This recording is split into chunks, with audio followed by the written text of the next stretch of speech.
This channel does not promote any violence, harmful, or illegal activities. All content provided by this channel is meant for an educational and information purpose only.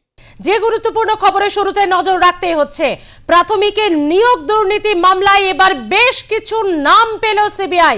নতুন করে নামের তালিকা এবার CBI এর হাতে এবং তারা জানাচ্ছে যে এই নামের তালিকা যারা সুপারিশ করেছিলেন চাকরি পাওয়াতে, অর্থাৎ প্রার্থীদের চাকরি পাওয়াতে যারা সুপারিশ করেছিলেন এমনই সূত্রের খবর এই সেই তালিকা বলে মনে করা হচ্ছে। যদিও তদন্ত সবে চলছে এবং আপনারা জানেন যে নামের তালিকা সবে মাত্র হাতে এসেছে সিবিআই এর। এই নামগুলো কি তাহলে প্রাথমিক দুর্নীতি মামলায়, নিয়োগ দুর্নীতি মামলায় জড়িত? ঘটনার তদন্ত সাপেক্ষ। বিশ্বজিৎ পাল আরো বিস্তারিত জানাবে আপনাদের। বিশ্বজিৎ, যে নামের তালিকা এসেছে তা তো চাঞ্চল্যকর। তৃণমূল থেকে বিজেপি, মোটের ওপর সবই আছে। অনুমান কি করছে সিবিআই, এরা কি সুপারিশ করেছিলেন?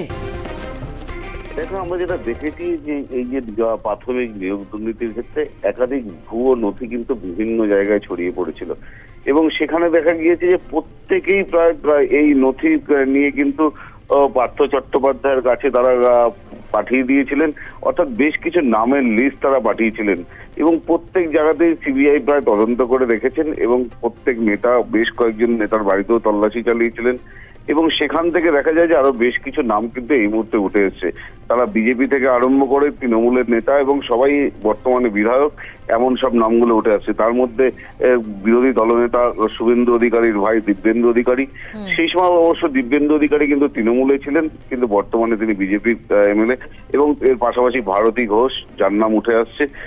এর পাশাপাশি বর্তমানে মমতা বালা ঠাকুর, নির্মল ঘোষ, রবীন্দ্রনাথ বিশ্বাস, গুলশান মল্লিক, এরা বর্তমানে তৃণমূলের বিধায়ক এবং এদের নামও কিন্তু উঠে আসছে এবং মোট 324 জনের যে নাম ইতিমধ্যেই, যেটা বারবার করে সিবিআই আধিকারিকরা এই মুহূর্তে জানাচ্ছেন যে এই 324 জন এই কয়েকজনে মিলেই কিন্তু সেই নামের লিস্ট পাঠিয়েছিলেন।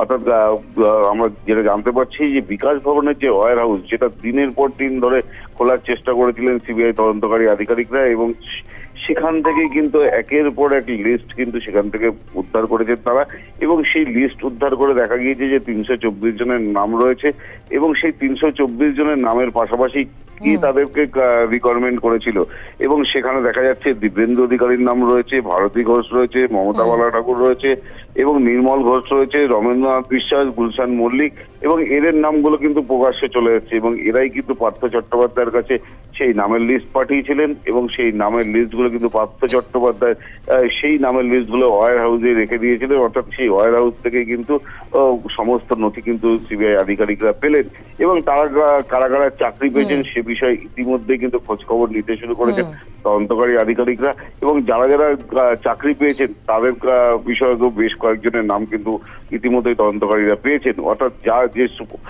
যাদের নামের নথি পাঠানো হয়েছিল তাদের মধ্যে বেশ কয়েকজনের চাকরিও হয়েছে এমনটাও মনে করা হচ্ছে এবং সেগুলো টিক মার্ক দিয়ে রেখেছেন তারা এবং যাদের চাকরি হয়েছে এবং তাদেরকেও জিজ্ঞাসাবাদ করবে আগামী দিনে এবং এই কেন নাম লম্বা তালিকা পাঠানো হয়েছিল, তাদের কোনো আর্থিক লাভবান হয়েছিলেন কিনা তারা, এবং এই বিষয়ে কিন্তু আগামী দিনে এদেরকেও ডেকে পাঠানো হবে এমনটাও কিন্তু আমরা সিবিআই সূত্রে জানতে পারছি। ধন্যবাদ বিশ্বজিৎ।